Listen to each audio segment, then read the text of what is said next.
You know, every time you book a flight or check into a hotel, you're doing more than just planning a trip. You're actually stepping into this invisible legal world. Seriously, there's a hidden framework that governs every single part of your vacation.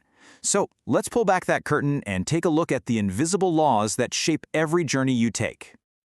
First things first, let's get a handle on the sheer scale of this. We're not talking about some small niche industry. Global tourism is a massive, multi-trillion-dollar economic engine. It supports hundreds of millions of jobs all around the world. And look, when you've got that much money and that many people constantly on the move, you absolutely need a powerful legal framework just to keep the wheels from falling off. For pretty much all of us, right, the adventure starts way before we even think about packing. It begins with a click. But that simple act of booking your trip online, it's not just a reservation. It's actually a pretty complex legal agreement. Think of it like a digital handshake that sets your entire journey into motion. I mean, these platforms have totally changed the game, putting the entire world right at our fingertips. But they've also created a brand new legal puzzle. Let's say you book an apartment and something goes wrong. Who's responsible? Is it the host? The platform itself? That is a super tricky question, and it's one that courts and lawmakers are still trying to figure out. This whole issue boils down to a concept called platform liability. And right now, it's a huge legal gray area. Are these websites just, neutral bulletin boards connecting people?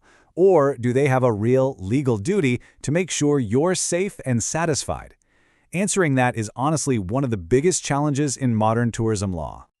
And the tech effect goes way beyond just liability. We're talking about protecting your personal data under really strict privacy laws, like Europe's GDPR. It's about making sure your e-contract is actually legally binding, keeping your payment secure, and even figuring out who owns what in this new world of virtual tourism. Every single click you make carries some kind of legal weight. All right, so your trip is booked. Now for the actual journey. The moment you step into an airport, you walk into a completely different and very real legal world.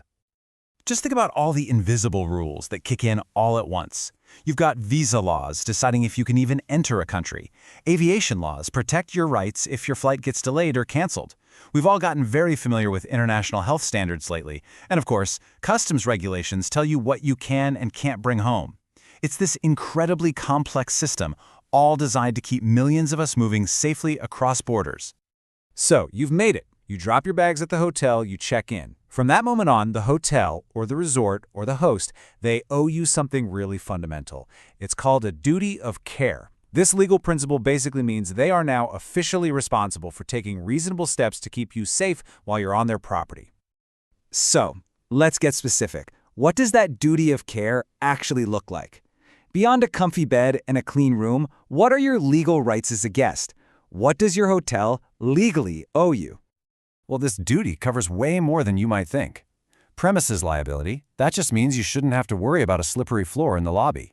Food and beverage liability is the reason you can trust that the breakfast buffet is safe to eat. They also have to protect the personal data you gave them at check-in. And of course, contractual liability means they have to give you the room you actually booked and paid for. But the law doesn't just look out for you, the traveler. It also has a huge say in the impact of your trip on the people who work in tourism and on the beautiful places we all love to visit. This is where the law really starts to get into ethics and sustainability. So on one hand, this means enforcing labor laws to make sure that the millions of people in the service industry, from the housekeepers to the tour guides, are treated fairly and are working in safe conditions.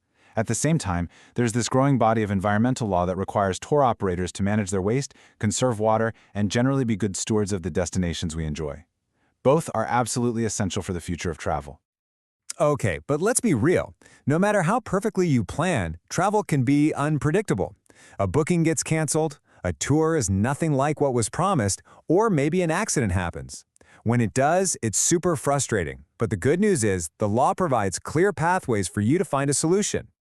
Your best bet usually follows 3 steps. First, and honestly, this is usually the most effective, is to address the issue directly with the company.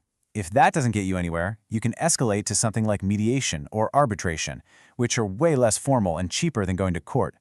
And then finally, as a last resort, litigation is always an option. Knowing these steps is so important because it empowers you to solve problems instead of just feeling helpless. Ultimately, this isn't just about knowing some random legal facts. Understanding your rights fundamentally changes how you travel. It transforms you from just a passive tourist into an empowered, confident explorer. When you're traveling, knowledge isn't just power, it's also safety. So, as we wrap this up, the real question isn't just where you'll go next, but how you'll go. With this legal toolkit in your back pocket, you're way better equipped to navigate the world with confidence. So, what kind of adventure does that empower you to take?